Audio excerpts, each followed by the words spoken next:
Well, the reason I know that we are under widespread and systematic suppression of our view count is that when people put up a pirate edition of our clips, they very often achieve 10, 20, sometimes 30 times more views than the official production. We don't mind, we count those numbers too, but it's an obvious sign that someone somewhere has decided that we are getting too big for our boots. And I have to single out, for the first time in these last 295 issues of the mother of all talk shows, the platform many of you are watching on right now, YouTube. Our YouTube numbers are being systematically suppressed as a deliberate matter of censorship.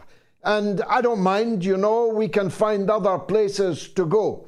But I wouldn't like YouTube to think we hadn't noticed, or that you hadn't noticed. As President Erdogan said more than a decade ago to Shimon Peres's face on a platform, "You're good at killing kids, aren't you?" There's the latest one, the 62nd child murdered in the West Bank, not Gaza, nothing to do with Hamas, murdered in the West Bank since October 7th.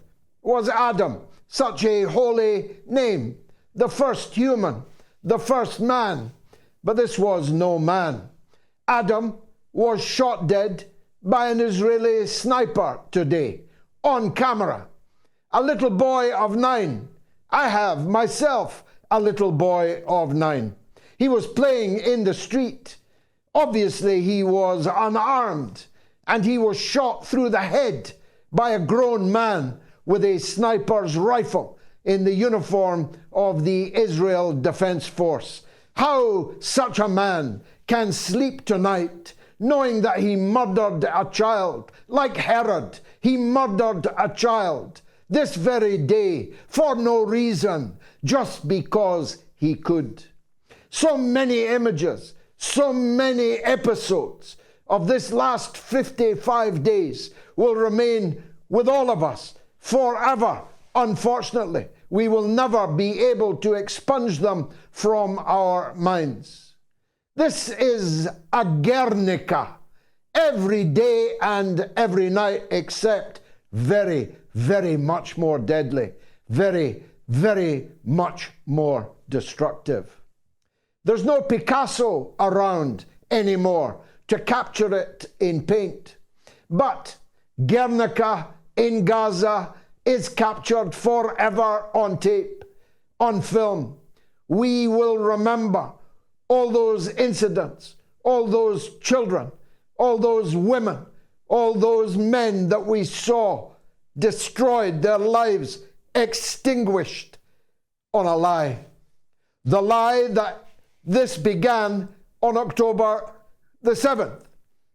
The lie that this is a war against Hamas, when 2,000-pound bombs are being dropped on hospitals and refugee camps, untargeted 2,000-pound bombs, who kill anyone in the vicinity of where that bomb lands. The lie that this is an anti-terror operation, when in fact, before October the 7th, periodically, year after year, decade after decade, exactly the same things have been happening. The lie that it's about one particular Palestinian organization, when little Adam belonged to no organization on the streets of the West Bank today. And neither did the hundreds who are being massacred in the West Bank today, ruled by our Western friend, President Mahmoud Abbas, the leader of the Palestinian National Authority, an arch opponent of Hamas. It's his streets, like Jenin, its town, its camp, that are being ethnically cleansed and subject to genocidal violence today. And all these hypocrites who walk by on the other side of the road, who pretend to believe that this began on October the 7th, who pretend to believe that it's against Hamas, are doomed, I believe, for eternal damnation. And certainly, in this life, they will never be allowed to forget the role that they have played. There are many, many examples. The al-Shifa hospital, which didn't in the end have tunnels or a command and control center under it, the media simply moved on, having repeated that lie as a justification for the invasion of a hospital in breach of all international law, all laws of war, all of the judgments of the Nuremberg Tribunal. The media endlessly repeated a lie, which when it turned out to be a lie, they simply forgot, or rather hoped that we would forget. There are many families that are in my eyes whose orphan children I wish I myself could adopt and bring to safety. But unfortunately, none of the babies in the premature babies section of the Al-Nasser hospital in Gaza will ever be adopted by anyone, will ever be seen or held by their parents again. There are occasions in wars when war crimes take on an historic dimension, quite disproportionate to the numbers involved, like Guernica itself, where comparatively few people were murdered in the very first aerial bombardment of a city, the great Spanish city of Guernica. Such was the Al-Nasser premature baby story that broke in all its ugliness today. The parents were sitting by the incubators with their premature babies and were forced out of the hospital on pain of being shot, as were then the staff. And the premature babies were left, 5 of them, to starve to death in a premature baby incubator. Starve to death. Their bodies, decomposed, have now been found, now that people can re-enter the hospital. 5 babies, decomposed, murdered in cold blood by grown men, like the grown men that murdered Adam in the West Bank today. I want to ask you, what kind of man did that? What kind of man left those 5 babies to starve to death alone in their incubators? And what kind of a man turns his face away from that fact? What kind of a man or woman in power in any Western country cannot find a single word of condemnation of that crime? This is Lidici. This is the Warsaw Ghetto. This is a Holocaust. This is the murder, the slaughter of the innocents. And apparently, according to Netanyahu, it's all about to begin again. The ceasefire they routinely broke in any case. They killed people on the streets of Gaza, trying to reach the rubble that was once their homes, to collect some rags that they could change their clothing with. They moved their murder to the West Bank and went on a killing spree there. They murdered people in Lebanon. They murdered people in Syria. They didn't observe the ceasefire in any case, but at least the bombs stopped falling, at least on Gaza. But according to Netanyahu, it's no more Mr. Nice Guy. According to Netanyahu, this ceasefire will be allowed to elapse and it's business as usual, the business of murdering children in the refugee camps, in the teeming alleyways of Gaza. It's murder as usual when this ceasefire elapses. So I want to spend the next few minutes explaining to you some basic facts that I'll be deeply surprised if they don't become a reality. You see, if the plan is to murder each last Palestinian, or if the plan is to drive the 2.3 million remaining Palestinians into the sea or into the Sinai desert, that is bound to fail. If the plan is to murder enough people in the West Bank as to stampede 2 million of those into Jordan, bringing down the monarchy there, destroying the modern Jordanian state, that will not succeed either, because the Palestinians will not leave. They will not go into the sea, and they will not go into Sinai. And those in the West Bank will not go into Jordan. And so the only alternative open to Netanyahu is to murder all of them. And if you think that's fanciful, you know nothing about modern history. You know nothing about the history of genocide if you think that such a thing could not happen. But for this, the powers in the West are betting on the collaborators in the Arab world, or the quiescent in the Arab world. Some are collaborators, some are merely quiescent, some are evil, some are merely gutless cowards.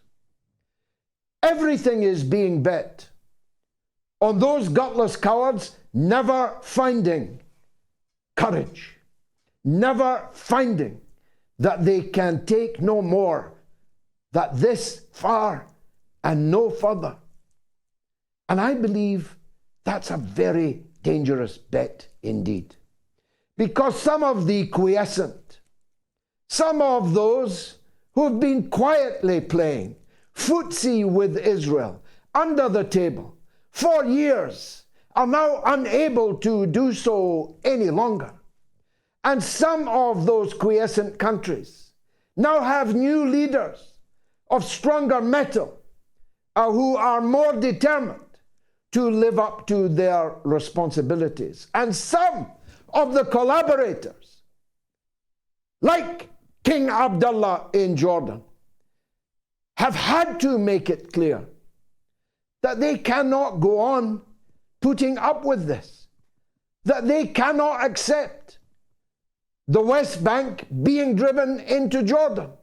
They will not accept the equation of Geert Wilders that Jordan is Palestine and Palestine must be Palestinian free. They will not, cannot accept it. Jordan is a powder keg. Half of its population is Palestinian. 2 million Syrian refugees, at least 1 million, maybe 2 Iraqi refugees, Arab nationalists, supporters of the former regime of Saddam Hussein. There's not enough water in Jordan for any more people. The economy is bust. It cannot, even if it wanted to, absorb ethnic cleansing from the West Bank. And so if the calculation of Western leaders is that the current configuration of political power in the Arab world will allow Israel to carry out a total, all-out genocide, they are wrong. And then there is the axis of resistance. It's a real thing. The Lebanese resistance, which has been fighting on a relatively low level in the north of the country cannot possibly stand by if all-out genocidal war is Netanyahu's intention. You can't speak for decades about the Zionist entity and its crimes and then remain in your bunker if such an eventuality begins to take shape over the next days and weeks. Ditto the steadfast Syrian government, its own territory in the hands of foreigners. Israel seized the Golan Heights almost 50 years ago. Will become impossible for it not to make the effort to recover its own territory and thereby come to the aid of the Palestinians in the West Bank and Gaza. Ditto in Iraq, where a huge fighting force of resistance with long-range missiles, which they have used sparingly, but used daringly, will not be able to stay out of the fight. Neither will the brave people of Yemen. And then there are the non-Arab actors. Iran, the most steadfast of all of those standing with the resistance, resisting the American-Israeli axis, will not be able to stay out of this conflict. And then there's Turkey. Every one of you is betting on Turkey continuing business as usual. And it's a lucrative business, to be sure.